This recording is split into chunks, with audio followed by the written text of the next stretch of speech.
পুজোর দিনগুলোতে শাড়ি পরতে কে না ভালোবাসে বলুন তো।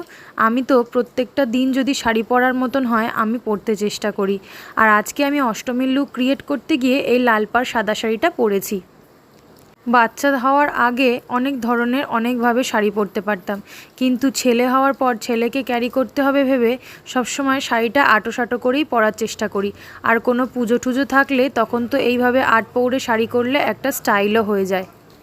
আর এইরকমভাবে আঁটোসাঁটো করে শাড়ি পরলে বাচ্চাকে কোলে নিলেও কিন্তু কোনো রকমই অসুবিধা হয় না। যাই হোক, আমি তো এই রকমভাবে শাড়ি পরতে খুব একটা পারি না, তাও ওই ইউটিউব দেখে যেইটুকুনি আর কি শেখা।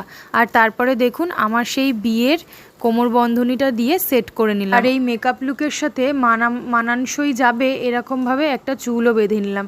আমি কিন্তু চুল খুব একটা বাঁধতে পারি না ভালো করে, তাই কোনো রকমভাবে একটা সুন্দর করে খোপা করে নিলাম যাতে এই স্টাইলটার সাথে মানানসই হয়। আপনাদের